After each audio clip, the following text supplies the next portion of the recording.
Ces dernières années, on fait vraiment grand cas de la donnée. Mais ne vous êtes-vous jamais demandé de quoi était faite la donnée, ou en d'autres termes, qu'est-ce qui constitue la donnée? Une fois les data points établis, que faire de la donnée? Est-ce qu'elle est stockée, transformée, manipulée ou analysée? Et si oui, comment, par qui et à quelle fin? Pour répondre à toutes ces questions, je reçois Aurélien Allienne. Aurélien est Head of Data pour Sphere Lille et ensemble, nous allons brosser le tableau des pipelines de données, de l'ingestion à la restitution.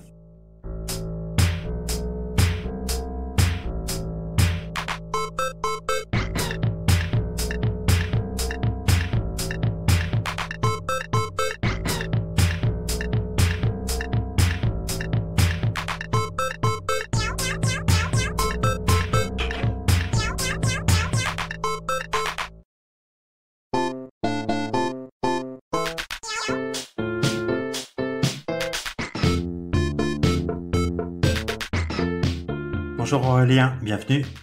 Bonjour Stéphane, merci de m'accueillir. Avec plaisir, tu es Head of Data chez Sphere. Et alors la data aujourd'hui, on en parle beaucoup, il paraît que c'est l'or de l'informatique. Est-ce que j'aimerais creuser un peu le sujet avec toi pour en savoir un peu plus sur aujourd'hui comment les entreprises utilisent la data et comment toi en fait tu peux accompagner peut-être les entreprises à mieux utiliser la data. Alors, sur un sujet aussi vaste, par où est-ce que tu penses qu'on peut commencer? Alors le premier sujet, c'est la data. Enfin, entendre que data, que minerai, que valeur, enfin c'est ce que tu dis, hein, c'est de l'or. Aujourd'hui, la data, elle est partout et pour tout le monde. Ce qu'on est en train de faire là, d'échanger tous les deux de notre domicile, ça génère de la data, il y a du flux, et derrière, qu'est-ce qu'on va en faire en fait de ce flux? Quand je te parcours un site internet, que ce soit un réseau social ou un site e-commerce, il y a de la data qui est générée, et par moment on le sait pas. Mais par exemple, quand je suis sur un site d'un retailer, je clique sur un bouton, et l'action est enregistrée parce que ça me permettra derrière d'avoir des usages en fait liés à mon comportement, des usages de type machine learning. On va essayer de me segmenter, de me mettre dans une case et d'essayer de me proposer par exemple des résultats qui correspondent le plus à ce que je pourrais faire derrière. Donc ça, c'est vraiment le cœur du sujet, hein, la data. Et derrière, après, il y a, pour digérer tout ça, il y a ce qu'on va appeler en fait des plateformes de data, des data platforms, qui se trouvent aujourd'hui principalement sur des solutions cloud, que ce soit AWS, GCP ou Azure, avec des services de plus en plus managés, où on va libérer en fait de plus en plus les data engineers et les équipes data en général des problématiques IT et infra, et on va essayer de se faire un focus vraiment sur la data et sur la valeur qu'on va pouvoir en sortir, par de la data vise, par du machine learning, par une combinaison des deux. L'idée, ça va vraiment être de profiter au maximum de notre donnée et en fait d'en sortir des use cases métiers. Je vois très bien. Et la data, alors c'est un peu nébuleux encore. J'imagine qu'il y a plusieurs catégories de données. Est-ce que de la data, c'est du texte brut? Est-ce que c'est des métriques? Est-ce que c'est un événement JS? Ouais. C'est un peu tout et n'importe quoi. Je parlais du retail, donc effectivement, on a des solutions de tracking et ça va être par du JS. Donc ça va souvent être du JSON qui va transiter et c'est souvent en plus quelque chose qui est en flux. Donc on va parler de solutions comme Kafka ou comme PubSub. On va avoir des données en temps réel. On va interagir avec ces données pour les stocker et aussi pour prendre des décisions. Donc, quand je parlais tout à l'heure de spécialiser en fait le comportement de mon site web pour mon utilisateur, c'est du temps réel en fait. Donc j'ai bien récupéré de la donnée, j'ai interagi avec du machine learning et je retourne un résultat pour mon utilisateur. Ça c'est le cas peut-être le plus simple d'accès. Maintenant, quand on parle de stream, il y a beaucoup d'usages en fait. Il y a les voitures connectées, il y en a de plus en plus, il y a votre mobile, les montres connectées, enfin, tout est connecté aujourd'hui. Donc, ces problématiques de streaming de la data, ce sera souvent par du JSON, mais ça va être aussi des grosses problématiques côté infra pour digérer toutes ces données. Si je prends l'exemple d'un jeu vidéo en ligne, peu importe le jeu, au début, je lance un jeu, j'ai quelques utilisateurs, j'ai une plateforme qui est capable d'interagir en fait avec les quelques utilisateurs. Je fais un petit peu le buzz sur les réseaux et d'un seul coup, j'ai plus quelques utilisateurs, mais j'ai des millions voire des milliards d'utilisateurs. Il va falloir penser en fait l'ingestion de notre plateforme en temps réel pour pouvoir interagir en fait avec nos utilisateurs, éviter que deux utilisateurs par exemple récupèrent le même colis ou soient au même endroit sur une carte, ou si c'est un jeu de course, enfin peu importe. Ça c'est bien, la data en stream, mais ça va nous amener des problématiques. Typiquement, j'ai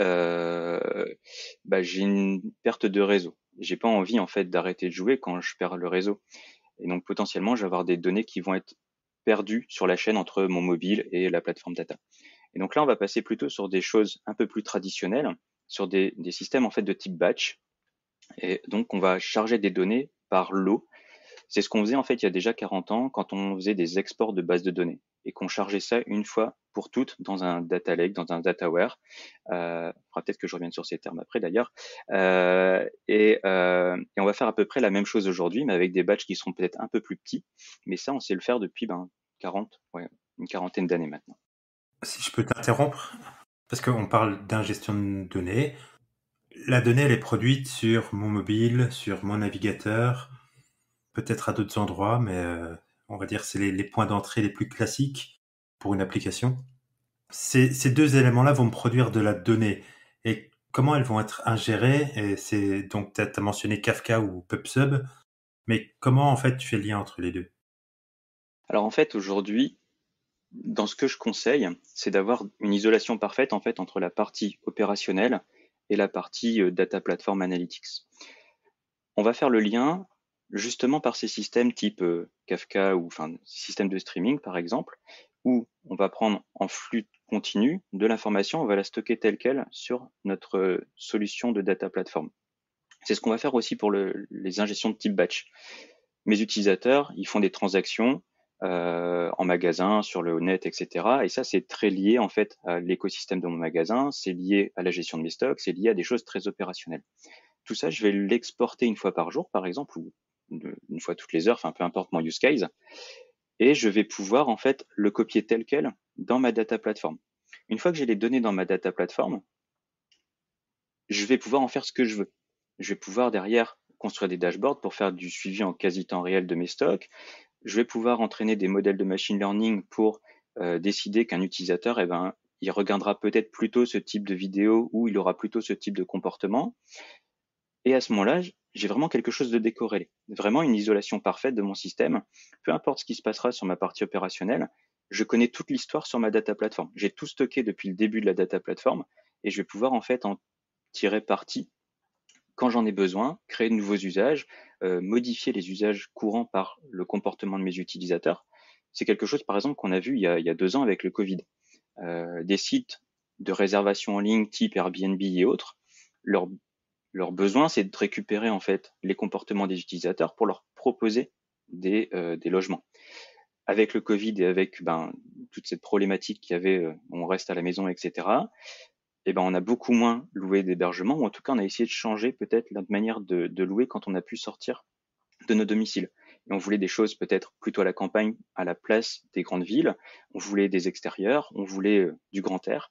Et ça a demandé en fait aux algorithmes de s'adapter. Quand je dis ça a demandé aux algorithmes, ça a demandé aux data scientists de retravailler leurs algorithmes. Mais c'est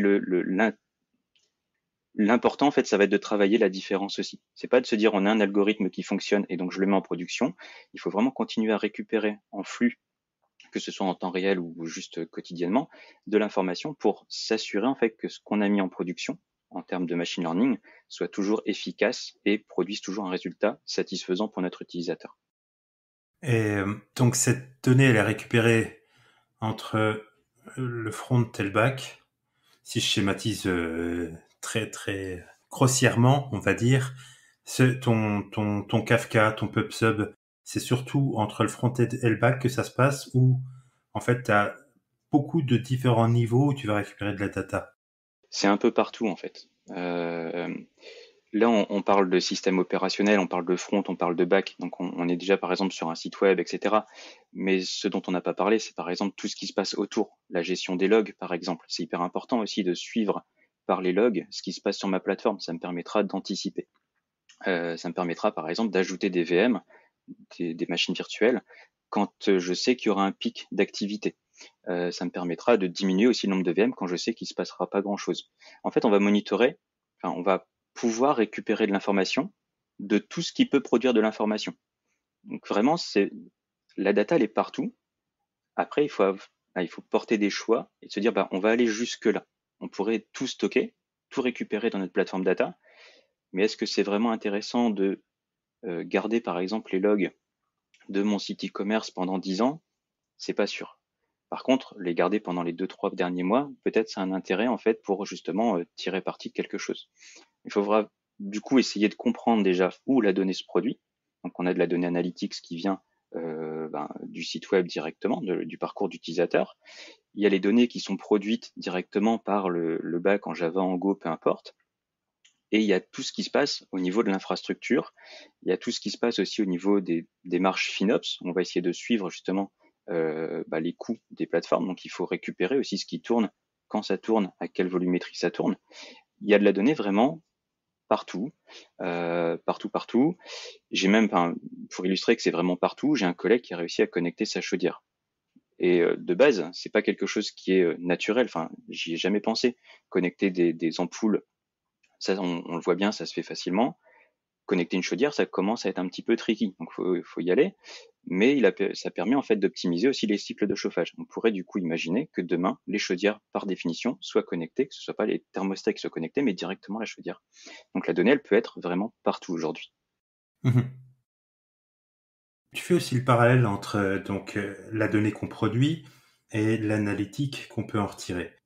Est-ce que la donnée brute, enfin, quelles sont les étapes entre la donnée brute et la donnée exploitable? Alors c'est une question qui est plus vaste que l'échange qu'on aura aujourd'hui. Je m'explique. Je disais qu'on récupérait de la donnée depuis 40 ans par des systèmes batch. Donc, il y a 40 ans, on a commencé à construire des solutions qui n'étaient pas cloud comme on les a aujourd'hui avec AWS, avec GCP ou autres. On avait des solutions on-prem. On appelait ça un data warehouse. Le but d'un data warehouse à l'époque, c'était de récupérer de la donnée opérationnelle, donc toute la donnée. Donc, on ne parle pas de quelques mégas ou de quelques gigas, on parle de téra ou de péta, voire plus. Et le but, c'était d'interagir en fait avec ces systèmes par du SQL pour servir de la data vise. Il y a 40 ans, on parlait pas encore de machine learning, d'intelligence artificielle et tout ça, mais en tout cas, on avait besoin en fait de tirer de l'information de la quantité de données. Assez vite, on s'est rendu compte que c'était bien de stocker la donnée pour la stocker, qu'on n'avait pas forcément les usages, mais qu'on avait des limitations qui étaient apportées. Avec cette idée, en fait, on a commencé à construire ce qu'on appelle des data lakes. Les data lakes, c'est une couche qu'on va rajouter avant le dataware qui va permettre de stocker tout et n'importe quoi sous format de fichier. Donc, on est sur du blob storage. Donc, je vais pouvoir stocker du JSON, je vais pouvoir stocker des fichiers type Parquet ou Avro, je vais pouvoir stocker des images, de la voix. Peu importe, en fait, je stocke tout. Et derrière, on va plugger notre dataware sur ce data lake et le dataware n'est plus qu'un moteur de calcul. Enfin, je schématise, mais c'est un peu l'idée. Avec l'avènement du cloud, ces limitations, elles n'ont plus raison d'être en fait. Donc là où on avait une limitation sur un dataware parce que c'était une machine physique que j'hébergeais, aujourd'hui le cloud propose justement d'être agnostique, de se dire tiens, j'ai pas de limitation en fait en termes de puissance de calcul ou en puissance de stockage. Ce qu'on va avoir en fait depuis là maintenant quelques années, c'est une modification de la manière dont on va penser les plateformes de données. Donc aujourd'hui, assez souvent, on va parler d'architecture type lakehouse, où on va mélanger en fait le dataware et le data lake, où ce sera une seule et même solution qui va permettre d'interagir avec des fichiers plats. C'est notamment ce que fait Databricks, mais on peut le faire avec toutes les solutions data aujourd'hui. Et on a ce qu'on appelle, alors c'est très récent, c'est un nouveau modèle d'architecture, ce qu'on appelle le data mesh. Fort de l'expérience du mesh dans les environnements microservices, etc., on va vouloir faire ça avec la donnée. Et donc, on va avoir une approche différente de la donnée. La donnée ne sera plus un moyen, mais sera un but. On va parler de data as a product. Et c'est quelque chose qui est apparu si je dis pas de bêtises, c'est en mai 2019. Il y a un article qui a été posté en disant, voilà, à partir d'aujourd'hui, on pourrait penser la data comme un produit. Et là, la problématique, elle n'est pas technologique, elle est plutôt humaine, organisationnelle. Parce que on avait des équipes de data analystes, de data scientists qui interagissaient avec des data engineers qui mettaient à disposition toute la donnée dont ils avaient besoin.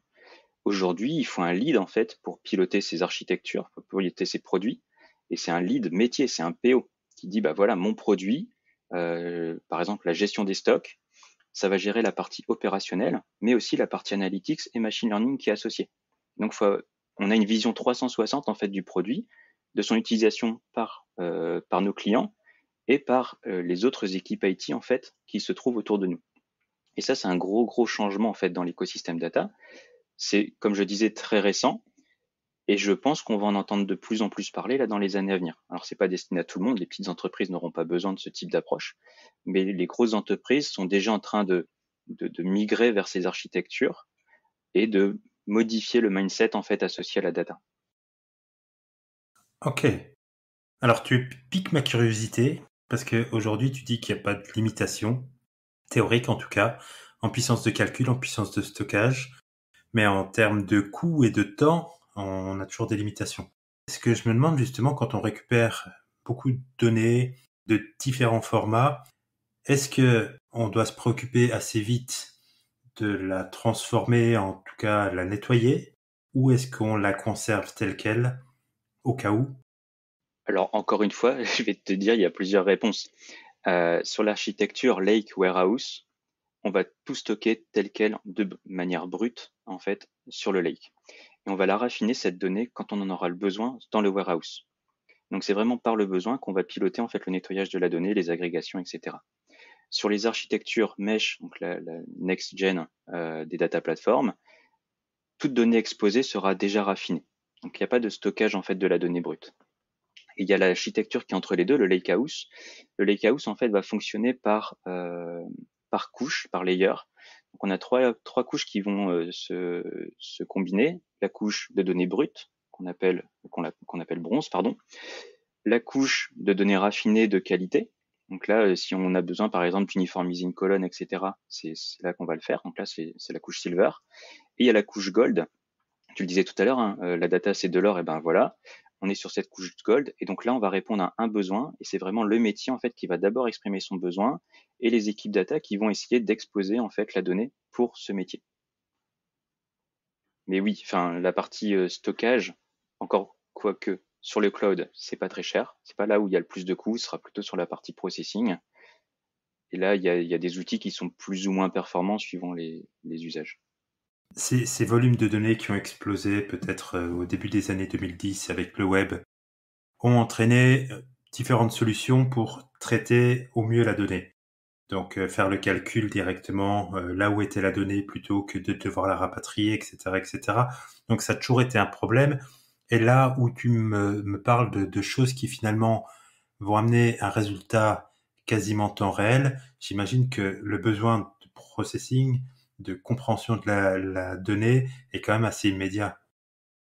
Oui, en fait, effectivement, en 2010, enfin, début 2010, on s'est rendu compte qu'on stockait beaucoup de données et que SQL n'était pas suffisant pour faire le processing. En 2010, on n'était pas encore sur du temps réel tel qu'on le pense aujourd'hui avec une décision en quelques millisecondes. Et donc, il y a des solutions open source qui sont apparues, tout l'écosystème Hadoop, après le suivi de Spark, qui est une refonte en fait d'Hadoop, qui ont permis justement d'adresser ce besoin de processing dans l'écosystème Big Data.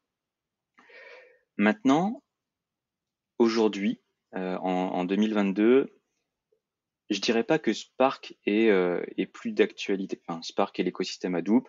Avec Spark, on peut faire du streaming. Il y a d'autres librairies comme Apache Beam qui permettent aussi de faire du processing avec une approche beaucoup plus unifiée pour Beam parce qu'avec une seule pipeline, on peut faire du batch et du stream. Mais je sens, et là c'est vraiment un sentiment que je te livre, je sens que SQL n'est pas mort et que SQL en 2022, on va en entendre parler beaucoup plus. Il y a de plus en plus d'initiatives en fait. Alors je parlerai de BigQuery parce que c'est l'un des outils que je maîtrise le plus, mais BigQuery te permet en fait d'adresser des pétas voire plus avec du SQL, avec des temps de réponse très courts. Et si tu optimises le stockage de ta donnée, la manière dont tu vas exprimer ton schéma, les coûts sont relativement faibles. Il n'y a pas de notion, enfin c'est un produit qui est serverless, donc il n'y a pas de notion de VM. Tu paies vraiment à la consommation que tu fais du service. Donc ça c'est le premier atout pour le SQL.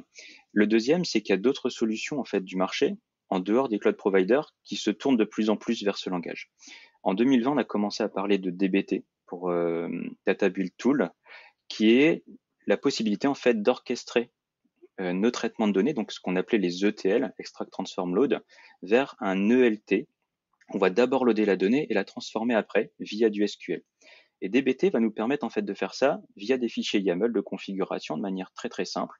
Ils ont une offre cloud qui est très alléchante. Il y a d'autres solutions comme ça, comme Dataform maintenant qui a été racheté par Google, qui permettent en fait d'exprimer tous nos besoins de transformation de données en big data par du SQL. Databricks a aussi aujourd'hui un moteur SQL performant.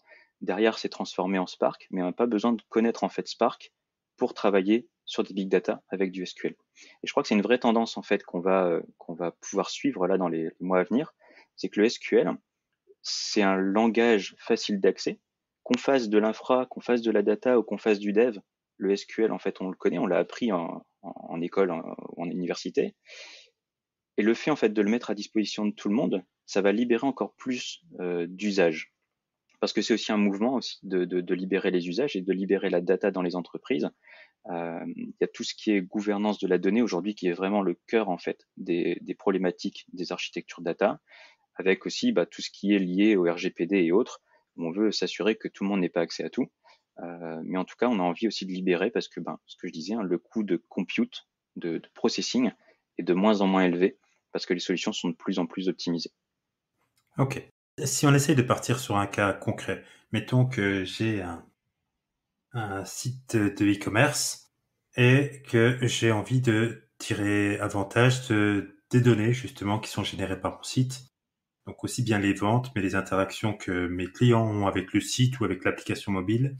Je viens de voir comment est-ce que ça va se passer est-ce que tu vas me conseiller une stack data et m'amener à pouvoir exploiter ma donnée. Alors oui, je vais te conseiller une stack data, c'est le but de mon métier.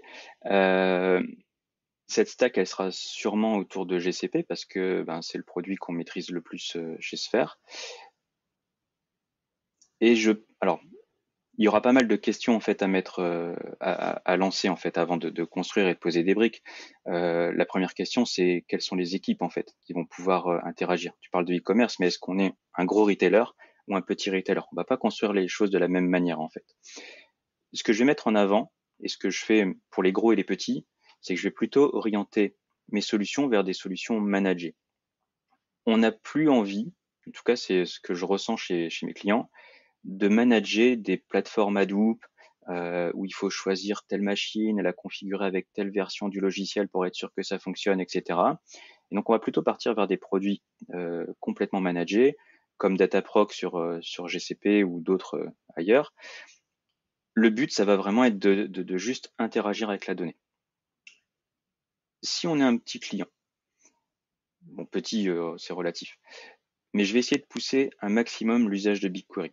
Parce que BigQuery, c'est en fait deux solutions.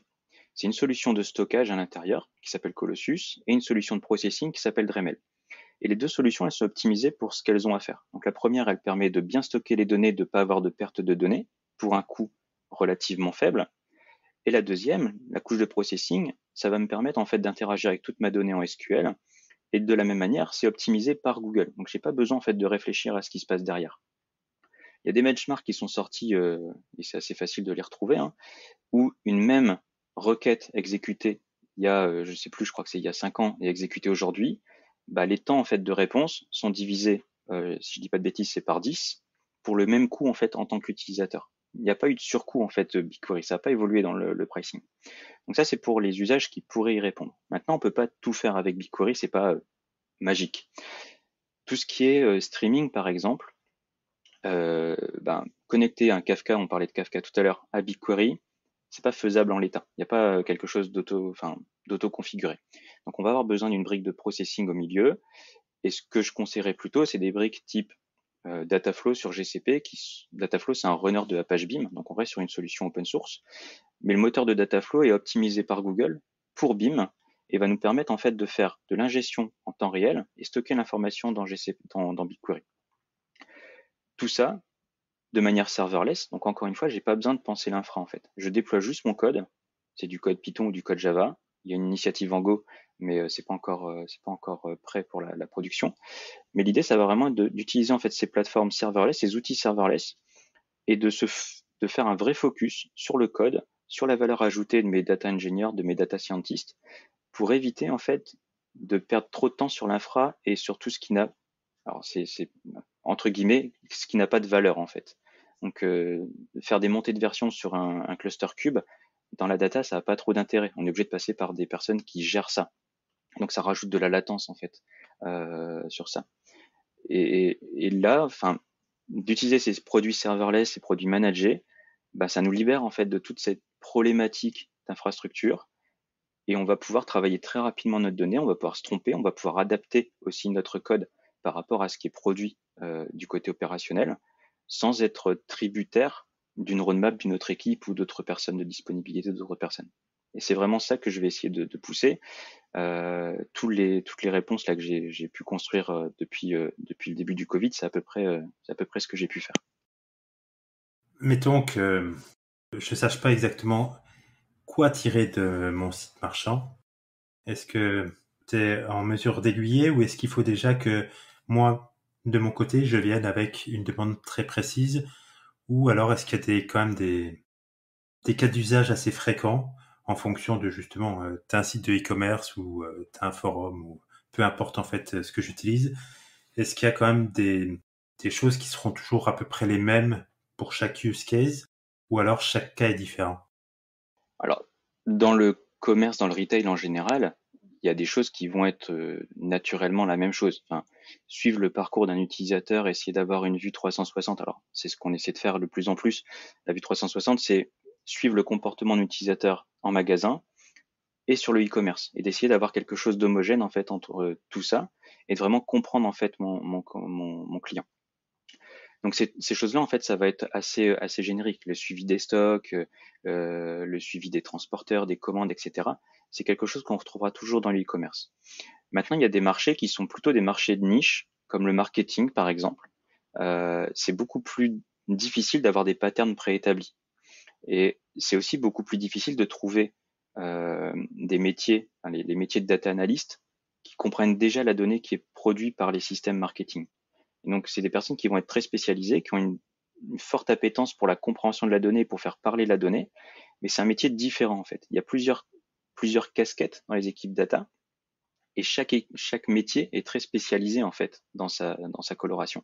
À data engineer, il sera pas capable, en fait, de faire parler la donnée. Enfin, grossièrement, il pourra, mais vraiment rentrer dans le cœur de la donnée, comprendre la donnée, la modéliser pour la présenter à une cellule de décision, c'est pas son métier et il saura pas le faire aussi bien qu'un data analyst. De la même manière, un data analyst, se connecter à un Kafka, récupérer de la donnée en temps réel, la mettre à disposition justement pour servir les besoins d'analyse, c'est pas son métier. Il pourra le faire, mais il le fera peut-être pas de manière optimisée.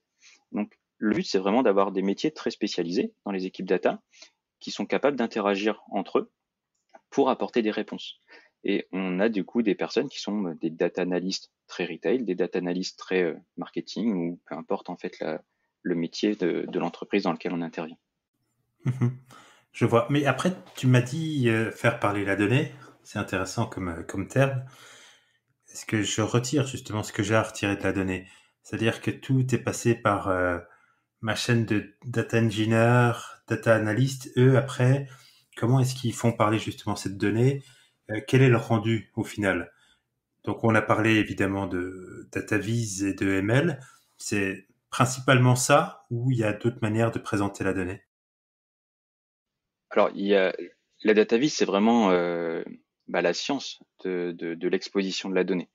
Euh, les outils de data vis aujourd'hui, que ce soit les solutions type Looker qui ont la possibilité d'exprimer aussi des demandes par du SQL ou les solutions un peu plus traditionnelles comme Tableau ou Superset, ils ont des connecteurs pour tout et ils peuvent exposer tout type de données.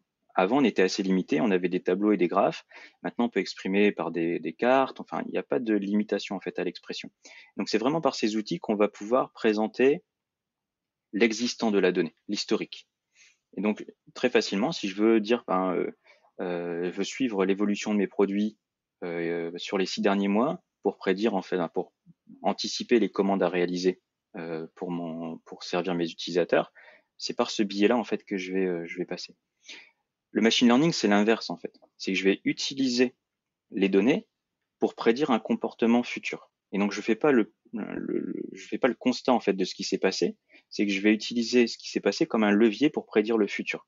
Et c'est aujourd'hui les deux grosses les deux gros piliers d'utilisation en fait des stack data. C'est pour ces personnes-là, pour ces besoins-là, qu'on va justement ramener toute notre donnée, qu'on va avoir des data engineers qui vont nettoyer la donnée, l'agréger, la mettre, qu'elle respecte les standards de sécurité et autres, pour justement comprendre ce qui se passe à l'heure actuelle et anticiper les besoins futurs.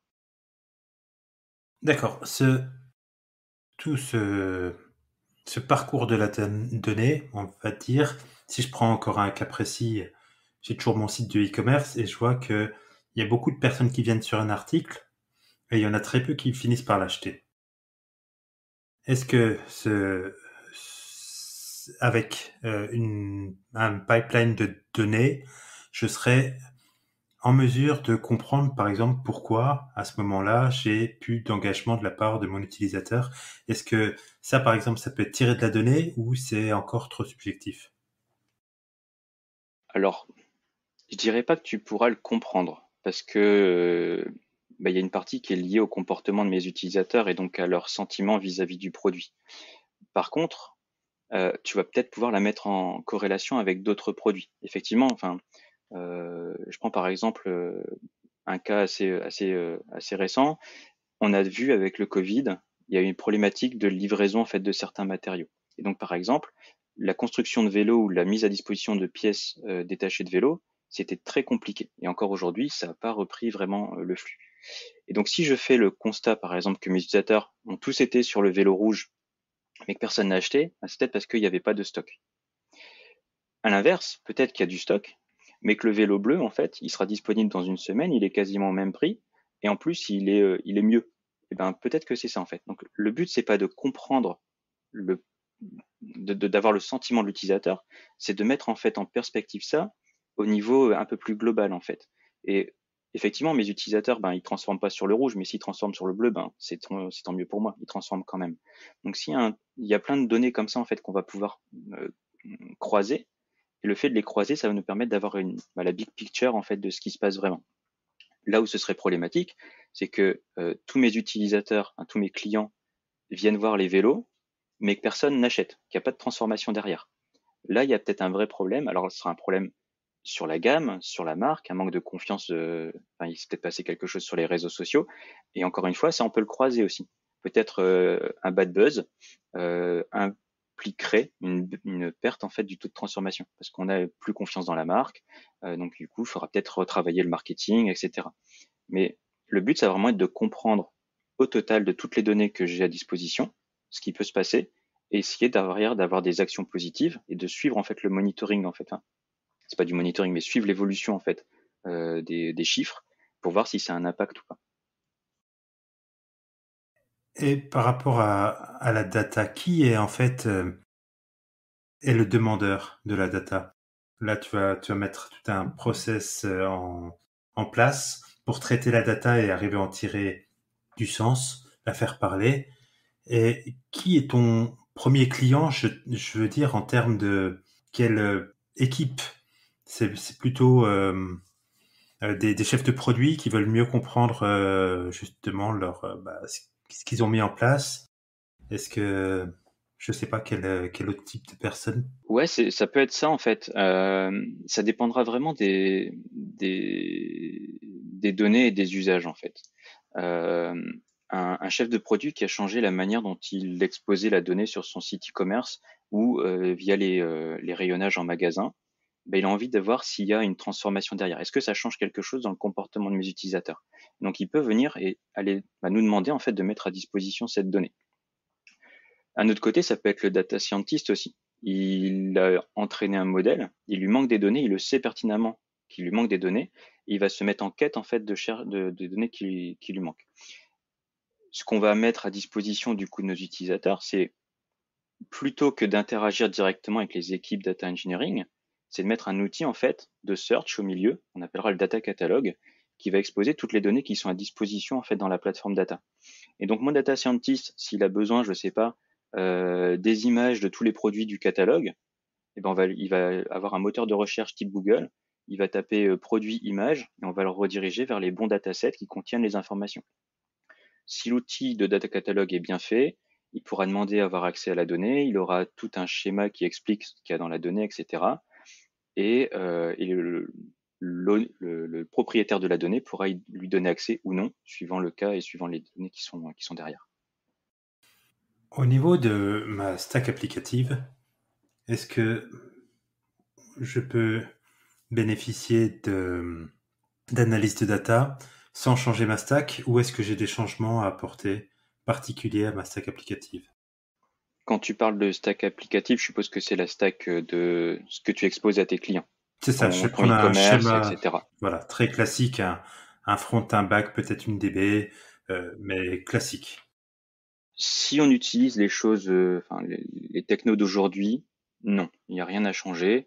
Je le disais, on peut par exemple, à partir des données du back, envoyer des informations dans un topic Kafka. Ça changera pas les performances de mon site e-commerce. De la même manière, on peut utiliser aujourd'hui des solutions qu'on appelle CDC, Change Data Capture, qui vont capturer les transformations qui sont appliquées sur ma base de données. Donc en temps réel, je vais pouvoir aussi répliquer ça. C'est pareil, ça implique pas de gros changements de perf en fait sur ma base de données. Normalement, si c'est bien pensé, et c'est pour ça qu'on a l'isolation en fait entre les deux systèmes, il n'y a pas de changement à appliquer. C'est justement ça l'intérêt en fait de construire une data platform moderne, c'est que on peut continuer à travailler comme on travaillait avant et commencer à ramener de la donnée suivant les besoins qu'on avait déjà identifiés. On n'est pas obligé de faire du 1 pour 1 tout de suite. On n'est même pas obligé de faire du 1 pour 1 plus tard en fait. Ça dépendra vraiment de ce qu'on veut en faire de nos données. Tu mentionnes des technos d'aujourd'hui, alors c'est un peu vague. Dis-moi, est-ce qu'il faut que ce soit des VM, des containers? Est-ce que on peut pas utiliser PHP parce que c'est trop vieux, ou Je rentrerai pas dans le détail des langages, hein, sinon on va rentrer dans un débat interminable.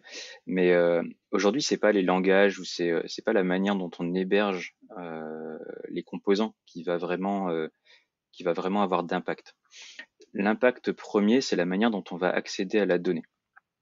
Si je fais, par exemple, on parlait des bases de données et par exemple de faire du change data capture. Donc on va capturer les événements au fur et à mesure du temps. Donc régulièrement, on va envoyer des événements vers la data platform. Ça, c'est la manière peut-être la plus récente en fait de faire. On va faire du stream en fait. Ce qu'on peut faire, c'est faire des dumps aussi. Donc je vais prendre toute ma base de données et je fais un dump. Le dump par nature, c'est une opération en fait sur la base. Donc ça va impacter les performances de ma base. Et donc ce qu'on fait régulièrement, c'est qu'on le fait la nuit, là où j'ai le moins d'utilisateurs en fait qui utilisent cette base de données. Maintenant, si j'ai un besoin un peu plus régulier, je veux récupérer un dump toutes les heures. C'est-à-dire que toutes les heures, en fait, je vais dégrader les performances de mon système. Donc c'est pas, quand je dis moderne, c'est dans l'approche en fait, c'est pas dans les langages ou dans les technos. Même si bien sûr côté opérationnel, d'avoir du Kubernetes qui va permettre de faire le scaling en cas de besoin, si j'ai plus ou moins besoin de ressources par rapport au trafic, oui, c'est toujours mieux. Mais c'est pas nécessaire en fait pour construire une plateforme data.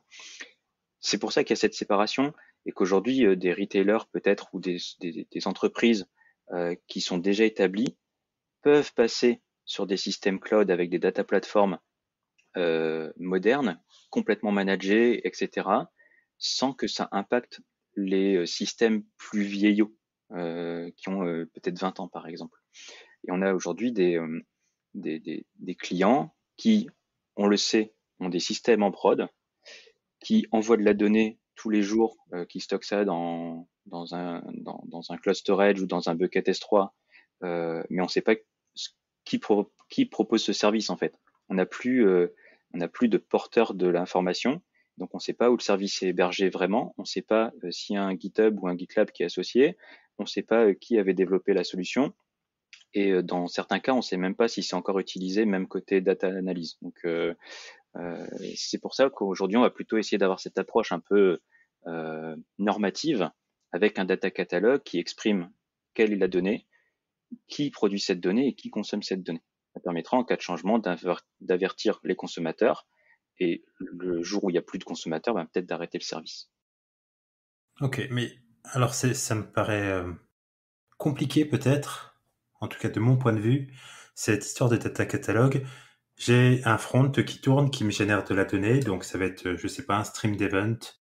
Est-ce que j'ai besoin déjà d'instrumenter plus mon code avec quelque chose de spécial ou c'est le code nativement qui va se suffire pour générer ce stream d'event assez parlant, on va dire, pour moi? Non, en fait, c'est vraiment là que la séparation en fait entre les deux plateformes elle est intéressante. C'est que ton front il va continuer à tourner. Alors effectivement, il va falloir que tu envoies l'information dans la data platform. Si tu utilises par exemple des systèmes comme Google Analytics, c'est fait de manière transparente en fait pour toi. On l'a vu récemment dans la presse, hein, il y a eu des soucis de données qui repassaient par les États-Unis par Google Analytics. La CNIL a levé la main et évoqué les RGPD. Donc ça le faisait nativement et tu retrouvais tes données dans BigQuery. Il y a d'autres systèmes open source qui permettent aussi de faire de l'analytique sur le front, où toi, tu vas vouloir pousser de la donnée. Ce qu'il faut, c'est juste avoir un tunnel à un moment qui permet en fait de faire le lien entre ces deux plateformes. Et par ce tunnel, tu vas mettre de la donnée brute dans ton data lake ou dans un autre système. Et à partir de là, tu vas pouvoir commencer à utiliser un data catalogue. Un data catalogue, si on veut le schématiser, c'est un moteur de recherche qui va utiliser les métadatas de tes datas. Donc tu vas savoir que le fichier, enfin c'est pas automatique, hein, mais tu vas pouvoir dire que le fichier qui se trouve dans tel bucket correspond aux ventes pour l'année 2022 par exemple. Donc quand un utilisateur va chercher vente 2022, il va tomber sur ce bucket, il tombera peut-être sur des données dans BigQuery, dans Redshift, dans les systèmes de processing. L'idée, ça va vraiment être de comprendre où se trouve la donnée qui m'intéresse. Et c'est vraiment où elle se trouve dans ma data platform. C'est pas lié forcément au système opérationnel. D'accord. Le dossier dans lequel elle se trouve, d'une certaine manière, c'est une sorte de tag. Donc c'est ce qui me permet de mettre un label sur ma donnée. C'est les ventes pour avril 2021. Et je sais que c'est là. Mais qui, en fait, va s'occuper de créer ce catalogue? Est-ce qu'il y a un moyen de l'automatiser? Ou alors il faut déjà avoir une sorte de structure de données parce que la métadata n'est pas présente à la base. Pour moi, on a un flux de données, donc de la donnée brute. Comment on l'enrichit avec de la metadata et c'est le rôle de qui de l'enrichir avec de la metadata? Alors il y a un métier qui s'appelle le data steward qui est porteur de justement la vérité de la donnée. C'est lui qui est censé connaître la donnée dans la data platform. Enfin, toute la donnée ou une partie de la donnée, ça dépend en fait de la taille des organisations. Après, en termes de data catalogue, en termes d'outils, il y a plusieurs types d'outils. Il y a l'outil simple d'accès qui répond pas à tous les besoins mais qui est disponible facilement. Sur GCP par exemple, on a Data Catalog. Enfin, le nom il est assez parlant et on va vraiment utiliser les labels en fait associés aux différentes données stockées. Donc si j'ai un fichier sur un cloud storage, via les labels en fait, je vais pouvoir l'utiliser comme étant la metadata exposée dans Data Catalog. Quand je vais faire le search, c'est par rapport à ça que je vais pouvoir retrouver mon fichier. Ça marchera avec BigQuery aussi, ça marchera avec d'autres produits. Après, des solutions commerciales en dehors, comme Colibra, qui sont qui font pas que la qui font pas qu'un catalogue de données. C'est des solutions de data gouvernance au sens large. Et là, on a des personnes qui vont avoir comme rôle en fait d'alimenter ce data catalogue et d'exprimer en fait que tel type de fichier correspond à tel type de données. Et c'est des solutions qui vont être beaucoup plus complexes à prendre en main, beaucoup plus complexes dans ce qu'elles peuvent proposer aussi vis-à-vis de mes utilisateurs. Et le troisième type, c'est ce que font les grosses entreprises, enfin quelques grosses entreprises aujourd'hui, c'est que je vais construire le data catalogue qui me convient. Quand on prend une solution du marché, ben on prend les fonctionnalités de la solution, et souvent il manque des choses, ou en tout cas il faudrait contourner en fait la solution. Et donc, par exemple, Airbnb a développé son propre moteur de data catalogue qui correspondait vraiment à ses besoins, qui facilitait en fait l'usage du data catalogue dans son organisation pour l'alimentation ou pour la consultation. Et ça, euh, c'est assez intéressant parce qu'on a vraiment quelque chose qui fit parfaitement aux besoins qu'on a. Et tout ce qui est par exemple problématique de gestion d'accès à la donnée, on va pouvoir le customiser par rapport à notre besoin. on va pouvoir créer par exemple des matrices de droit et on va exposer en fait en interne des données qui sont publiques, des données qui sont privées, des données confidentielles, des données, enfin voilà. Et on va pouvoir aussi ajouter des tags. Les législations sont de plus en plus strictes. Nous, en Europe, on a les RGPD, on a la CNIL aussi qui apporte pas mal de choses en France. Aux États-Unis, ils ont leurs propres règles. Depuis septembre 2020, pardon, la Chine a un RGPD-like dont j'ai oublié le nom. Et si on utilise une solution du marché, potentiellement, on va bénéficier de tout ça, mais ça correspond pas forcément à ce que je veux. Et si on utilise une solution open source, ben, le temps que ce soit appliqué dans la solution open source, ben, je suis un peu démuni en fait. Donc on voit de plus en plus d'acteurs qui vont développer soit une solution from scratch en partant de rien, soit qui vont adapter une solution existante ou prendre quelques briques seulement des solutions existantes. Mais il y a des vraies personnes en fait dont c'est le métier de gérer ça. Et suivant l'organisation, c'est plus ou moins des grosses équipes en fait. D'accord. Alors, est-ce que le data catalog vient un peu supplanter l'idée d'avoir un data warehouse qui est en mesure de transformer la donnée pour chaque équipe en fonction de son besoin? Mettons que j'ai l'équipe qui va gérer des commandes, a besoin d'avoir une vue du stock et donc va avoir besoin de charger la donnée pour ses propres besoins sous une certaine forme. J'ai peut-être l'équipe marketing qui veut consommer ces mêmes données mais d'une autre manière, etc. Donc généralement on avait plusieurs data warehouse pour créer plusieurs sets de données qui étaient consommables par différentes équipes. Est-ce que le data catalog permet d'abstraire un peu ça et d'aller mettre un schéma, enfin le schéma qu'on veut sur la donnée brute, ou est-ce qu'il y a des étapes entre les deux? Alors le data catalog, c'est une solution un petit peu bête. C'est qu'un moteur de recherche en gros. Donc c'est pas lui qui va porter la définition de la transformation de la donnée.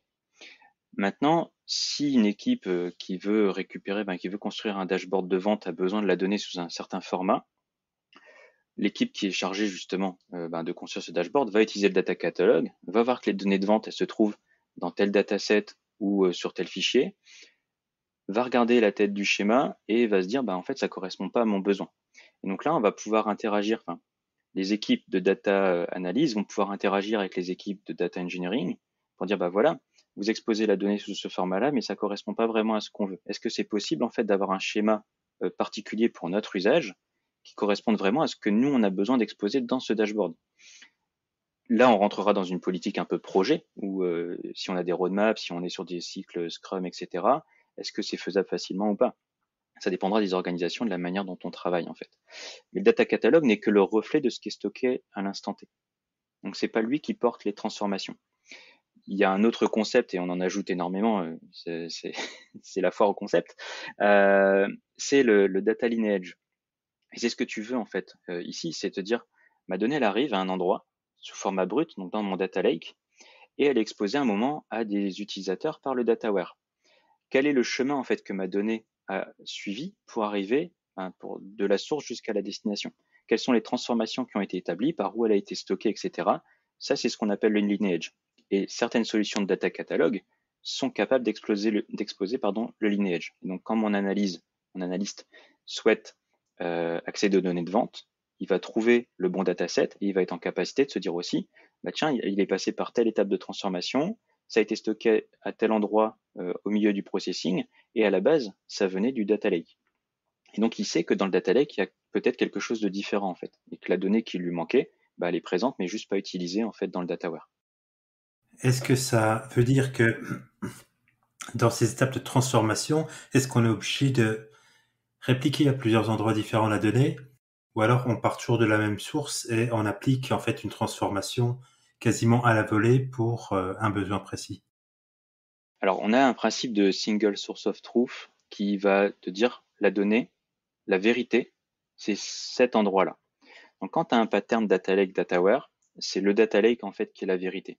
Tu vas charger des données dans ton dataware et si tu fais bien les choses, tu vas les exposer par des vues ou d'autres systèmes en fait qui vont faire le compute quand on a le besoin. Maintenant, c'est pas la solution. Si tu n'utilises qu'une solution comme un lakehouse où tu stockes tout dans une seule et même solution, les données, tu vas pouvoir peut-être les préprocesser tout de suite dans les différentes couches en fait, parce que tu sais que les utilisateurs vont en avoir le besoin. Ça te permettra de mettre en place des systèmes de pseudo-cache plutôt que de faire le compute à chaque étape. On a dit par exemple tout à l'heure avec BigQuery, le pricing, c'est au moment où j'exécute une requête. Si tu sais que tu as 100 utilisateurs qui vont faire la même requête toutes les heures, bah, c'est peut-être intéressant en fait de pré-mâcher le travail pour ne faire la requête qu'une seule fois et ne payer qu'une seule fois le coût de cette requête. Donc là, ça dépendra vraiment des utilisateurs, de leur utilisation de la plateforme et du format de tes données en fait en entrée. Ok. Alors, mettre tout ça en place, ça a nécessairement un coût. Alors aujourd'hui, même si les gens sont conscients qu'il y a énormément à tirer des data qu'on produit, est-ce que tu mets toujours en perspective le coût versus les bénéfices qu'on peut en retirer quand tu démarches un client? Enfin, démarche, je me comprends, mais quand En tu réponds en tout consultation, cas oui, à un c'est ça. besoin. Alors effectivement, quand on fait une réponse, on essaie de proposer une ou deux architectures qui correspondent aux besoins des clients. Donc on va d'abord passer par une démarche d'audit. On va comprendre le besoin. On va essayer de comprendre s'il y a une data platform, ben, les problématiques liées à cette data platform. Si on n'a pas, ben, on va essayer de comprendre ce qui se passe aussi côté opérationnel. La problématique du chiffre, c'est qu'il faut connaître en fait aujourd'hui l'utilisation qu'on fait de la donnée. Donc un client qui va se lancer, qui n'a pas de data platform, qui ne connaît pas vraiment ses usages, ça va être assez compliqué en fait de lui donner un chiffre. Donc ce qu'on va plutôt mettre en avant, c'est l'approche POC. On va démarrer petit, avec des briques qui sont justement simples à prendre en main, qui sont managées et qui ont un coût relativement faible, pour essayer d'avoir un use case standard. Une fois qu'on a un use case standard, bah, si on doit appliquer 1000 fois ce use case, c'est assez simple, on fait une multiplication et on a un sentiment. Quand c'est une migration d'un cloud provider ou d'un système on-prem, on sait aujourd'hui ce qui est fait.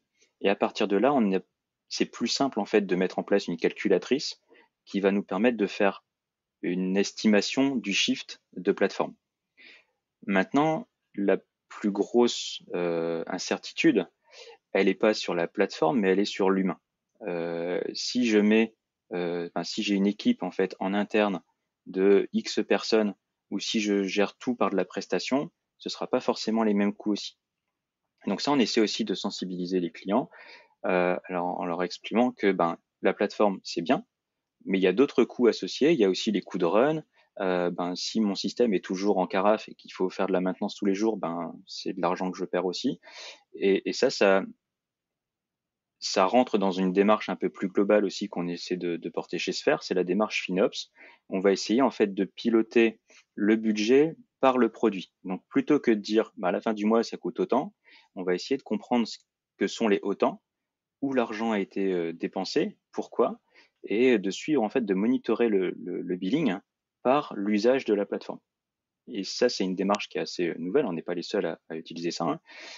Mais plutôt que de dire bah voilà on a tel budget et on va cramer tel budget pendant l'année, là on essaie d'être proactif en disant bah voilà la plateforme va coûter ça et quand ça sort des clous, il faut chercher, il faut comprendre pourquoi. Et là ça passe par beaucoup de monitoring et c'est ce qui est intéressant avec les plateformes cloud, c'est qu'elles nous facilitent tout ça par les logs qui sont directement accessibles par les solutions des cloud providers et très facilement on va pouvoir construire des dashboards non pas à destination notre métier premier d'entreprise, mais qui est à destination du pilotage en fait financier de notre stack. Toi, tu es Head of Data, donc ça veut dire que tu as une casquette un peu plus large que juste de la prestation. Est-ce que tu peux nous parler un peu de ton quotidien et de tes responsabilités? Alors, chez Sphere, le rôle de Head of Data correspond à plusieurs choses. Alors, effectivement, il y a de la prestation, ça occupe une bonne partie de mon temps quand même, que ce soit pour des missions assez longues, entre 1 à 2 ans, et de la mission très courte, quelques jours pour une semaine par exemple, je peux faire 3 jours pour un client. Ça dépendra du niveau d'expertise et de ce qui est attendu. Mais c'est jamais des missions full-time, c'est toujours du mi-temps ou des interventions très ponctuelles. Ça, c'est le premier rôle en fait qui m'est attribué. Le deuxième, ça va être le pilotage en fait de l'activité data par premièrement l'équipe que je pilote. Donc aujourd'hui, moi je suis Head of Data pour l'agence lilloise de Sphere c'est une quinzaine de data au sens large. Donc nous, on adresse les métiers de data engineering et les métiers de data science. On fait pas la partie data analyse. Il y a de nouveaux métiers aussi qui apparaissent, comme le MLOps, le DataOps, où justement on va ajouter une couche Ops à ces métiers qui n'étaient pas du tout orientés, Ops en fait. L'écosystème data c'était assez artisanal il n'y a pas si longtemps. Et donc je pilote en fait ces développeurs. À la base on est tous développeurs pour réorienter leur carrière, faire les bons choix en fait de formation, leur donner des objectifs, faire les entretiens annuels. Ça c'est la deuxième partie de mon travail. La troisième partie, ça va être l'activité liées à nos partenaires. Donc il y a toute une gestion en fait de nos partenaires et notamment la partie training liée à nos partenariats. Aujourd'hui, on est partenaire premier avec Google Cloud, ce qui nous donne le droit d'être authorized trainer. Donc une fois certifié sur la plateforme Google, pour moi la data, j'ai eu des évaluations en fait pour être authorized trainer pour Google et je suis capable aujourd'hui de dispenser les cours officiels de Google par sphère, mais pour Google, en portant la voix de Google. Et ça m'occupe 5 jours par mois, pardon, à peu près. L'écosystème de la data, il est quand même... alors, je ne sais pas s'il est totalement mature ou pas, mais en tout cas, il change et il évolue encore beaucoup. Je ne sais pas si ça s'est stabilisé, mais on a vu beaucoup de nouveaux produits, de manières de faire, ne serait-ce que sur les entre 5 et 10 années, même pas 10, je pense dans les 5 dernières années, on a vu beaucoup de nouveaux produits, de manières de faire. Est-ce que c'est quelque chose qui change encore beaucoup ou qui se stabilise au niveau des produits et des façons de faire? Je pense qu'on est sur l'accélération. Ce qu'on a vu les 5 dernières années, c'est rien en fait avec ce qui va se passer, enfin ce qu'on a vu en 2020-21 et là avec 2022. Ça s'explique par plusieurs biais. La première chose, c'est le Covid en fait. Le Covid, ça a libéré certains usages. Et là, où on avait quelque chose de très traditionnel, où on savait que ça fonctionnait, etc. Il y a des entreprises qui ont dû se réinventer leur business en fait pour répondre au Covid. C'est le cas des retailers. Tous ceux qui n'avaient pas de e-commerce ou de drive, ils étaient fermés en fait. On ne pouvait plus accéder à leur site. Enfin, on pouvait accéder à leur site, mais on ne pouvait rien en faire. Donc il y a eu un changement comme ça de mindset et ça a du coup demandé d'autres outils. Il y a aussi toutes les poussées des cloud providers qui font que ça change aussi le jeu. Aujourd'hui, il y a trois grands cloud providers en Europe, AWS, Azure et GCP, qui se partagent le gâteau. Le problème, c'est qu'on a aussi des clients, enfin, c'est pas vraiment un problème, c'est qu'on a des clients qui sont conscients que de tout mettre au même endroit, ça peut être problématique. Et donc, on a des acteurs qui arrivent à tirer leur jeu aussi et qui sont pas liés à un cloud provider, qui sont un peu transverses. C'est le cas de Databricks, c'est le cas de Snowflake, qui sont en fait porteurs d'une solution data, qui ont fait de grosses levées en 2021 et qui répondent aux problématiques du multi-cloud, des enjeux pour éviter le vendeur lock-in, et qui vont être là en sauveur un petit peu, entre guillemets, pour modifier les comportements et éviter de tout mettre au même endroit.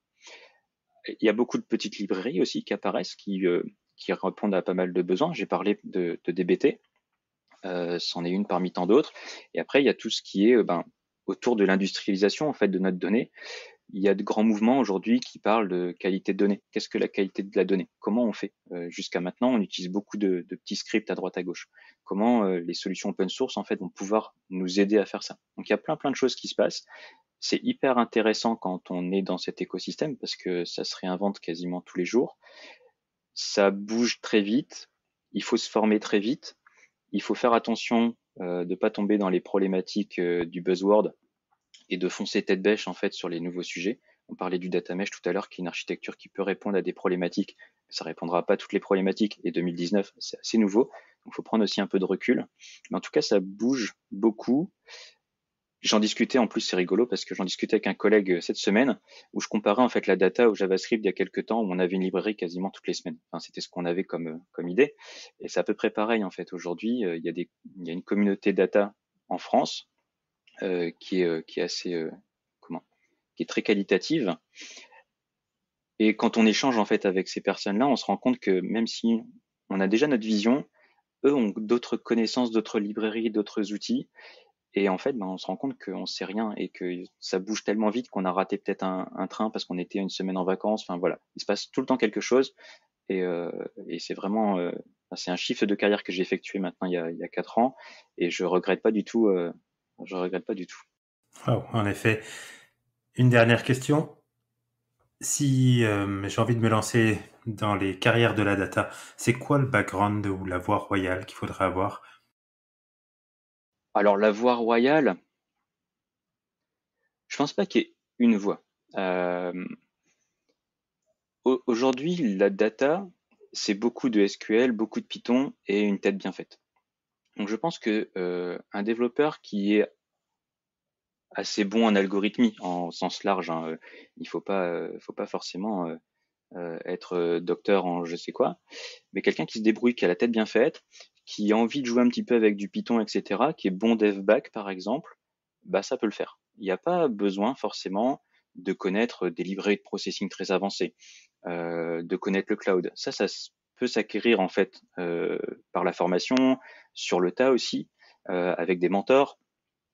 L'idée, c'est vraiment d'avoir une tête bien faite, de comprendre en fait ce qui se passe et les problématiques qu'on adresse dans la data, bah, c'est les mêmes problématiques qu'on adresse sur le bac. C'est juste que la volumétrie est plus importante. Donc, une fois qu'on a compris que le traitement et le stockage pouvaient être distribués, le reste, en fait, c'est que de l'adaptation par rapport à ce qu'on sait faire. Ok. Aurélien, merci beaucoup en tout cas pour toutes ces informations. C'était super. Ben, de rien, Stéphane.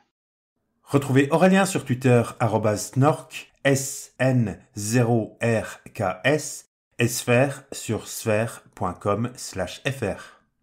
Cet épisode est malheureusement le dernier d'Electromonkeys et je vous remercie de m'avoir suivi pendant ces 2 dernières années. Prenez soin de vous et à une prochaine.